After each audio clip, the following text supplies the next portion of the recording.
Engineering mechanics और machine design में friction यानी घर्षण एक ऐसा टॉपिक है जिसे समझे बिना आप आगे नहीं बढ़ सकते। तो चलिए आज हम फ्रिक्शन के कुछ बहुत ही फंडामेंटल कॉन्सेप्ट्स को डिकोड करते हैं। हम बेसिक फोर्सेस से अपनी बात शुरू करेंगे और 3D स्टेबिलिटी तक जाएंगे। कॉन्सेप्ट क्लैरिटी पर हमारा पूरा फोकस रहेगा ताकि इसके पीछे का साइंस आपको हमेशा के लिए क्लियर हो जाए। आज हम क्या क्या कवर करने वाले हैं उस पर एक नजर डाल लेते हैं। सबसे पहले एंगल ऑफ फ्रिक्शन, फिर उसका मैथमेटिकल फॉर्मूला, कुछ रियल लाइफ एग्जांपल्स, उसके बाद कोन ऑफ फ्रिक्शन और फाइनली स्टेबिलिटी की 3 अहम कंडीशंस। और हाँ, लास्ट में एक क्विक समरी भी होगी। तो चलिए बिना किसी देरी के अपने पहले टॉपिक से शुरू करते हैं, एंगल ऑफ फ्रिक्शन यानी घर्षण कोण। इमेजिन कीजिए एक बॉडी किसी सरफेस पर रखी है और बस खिसकने ही वाली है। इस जस्ट अबाउट टू मूव वाली स्थिति को हम लिमिटिंग फ्रिक्शन कहते हैं। ठीक इसी मोमेंट पर नॉर्मल रिएक्शन N और रिजल्टेंट रिएक्शन R के बीच जो एंगल बनता है ना, उसी को हम एंगल ऑफ फ्रिक्शन यानी थीटा कहते हैं। इस कॉन्सेप्ट को थोड़ा विजुअलाइज करते हैं। देखिए, सरफेस के बिल्कुल परपेंडिकुलर यानी ऊपर की तरफ हमारा नॉर्मल रिएक्शन N काम कर रहा है, और क्योंकि हम बॉडी को मूव करने की कोशिश कर रहे हैं तो फ्रिक्शन F उसे पीछे की तरफ रेजिस्ट कर रहा है। अब इन दोनों फोर्सेस N और F का एक रिजल्टेंट फोर्स होगा जिसे हम R कहते हैं।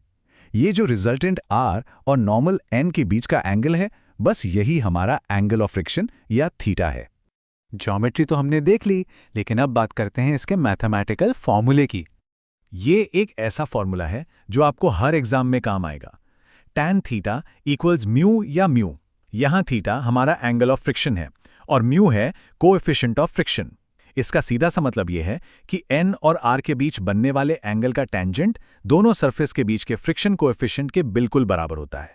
यानी अगर आपको सिर्फ म्यू की वैल्यू पता है तो आप आसानी से बता सकते हैं कि फोर्सेस के बीच क्या एंगल बन रहा होगा।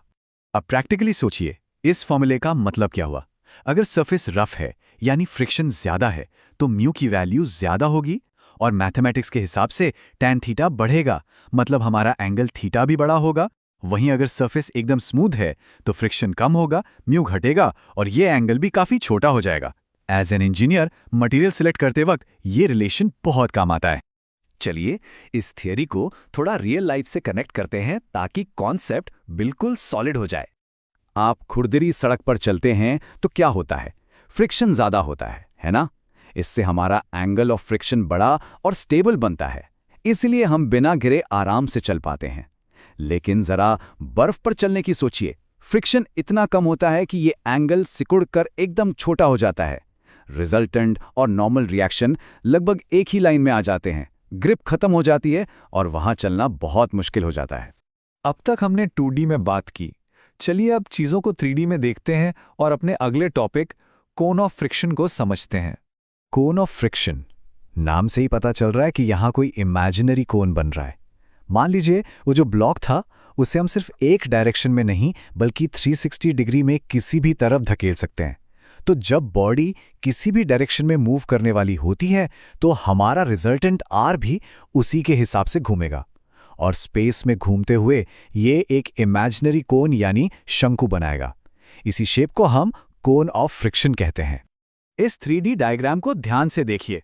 बीच में जो वर्टिकल लाइन है, हमारा नॉर्मल रिएक्शन N, वो इस कोन की सेंट्रल एक्सिस है और रिजल्टेंट R इसके चारों तरफ घूमकर ये कोन बना रहा है। सबसे इंटरेस्टिंग बात नोटिस की आपने? इस कोन का जो सेमी वर्टिकल एंगल है ना, वो एग्जैक्टली वही थीटा है जिसे हमने एंगल ऑफ फ्रिक्शन कहा था। ये डायग्राम हमें सभी पॉसिबल डायरेक्शंस में फ्रिक्शन की लिमिट को एक साथ दिखा देता है। अब आप सोच रहे होंगे कि इस इमेजिनरी कोन का हम करें क्या? इसका असली इस्तेमाल होता है स्टेबिलिटी चेक करने में। किसी भी बॉडी की स्टेबिलिटी प्रिडिक्ट करने के लिए हम इस कोन का इस्तेमाल करते हैं। इसमें 3 कंडीशन बनती हैं। पहली, अगर हमारा फोर्स इस कोन के अंदर है तो बॉडी सेफ है, एकदम स्टेबल है, कोई मूवमेंट नहीं होगा। दूसरी, अगर फोर्स ठीक कोन की बाउंड्री या सरफेस पर आ गया तो इसे लिमिटिंग कंडीशन कहते हैं, मतलब बॉडी बस अब खिसकने ही वाली है। और तीसरी, जैसे ही फोर्स इस कोन के बाहर गया, सिस्टम अनस्टेबल हो जाता है और बॉडी पक्का मूव करने लगेगी। चलिए एग्जाम पॉइंट ऑफ व्यू से इन सारे कॉन्सेप्ट्स को फटाफट समराइज कर लेते हैं। बस ये कुछ की पॉइंट्स हमेशा याद रखिए। पहला, angle of friction theta N और R के बीच का एंगल होता है। दूसरा, इसका फॉर्मूला है tan theta is equal to mu. तीसरा, रिजल्टेंट जब 360 डिग्री घूमता है तो वो कोन ऑफ फ्रिक्शन बनाता है जिसका सेमी वर्टिकल एंगल थीटा के बराबर होता है। और लास्ट में स्टेबिलिटी रूल्स।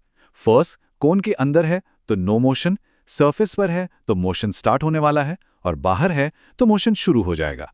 सेशन खत्म करने से पहले आपके लिए एक सवाल है। अगर आप किसी व्हीकल का टायर या वॉकिंग शू डिजाइन कर रहे हैं तो स्लिप होने से बचाने और स्टेबिलिटी को मैक्सिमाइज करने के लिए आप इस कोन ऑफ फ्रिक्शन का इस्तेमाल कैसे करेंगे। सोचिए कि सरफेस को कैसे मॉडिफाई किया जाए कि ये कोन बड़ा हो जाए और ग्रिप मजबूत रहे। इस कॉन्सेप्ट को अप्लाई करने के बारे में जरूर विचार कीजिएगा। उम्मीद है आज के सारे कॉन्सेप्ट्स आपको क्रिस्टल क्लियर हो गए होंगे।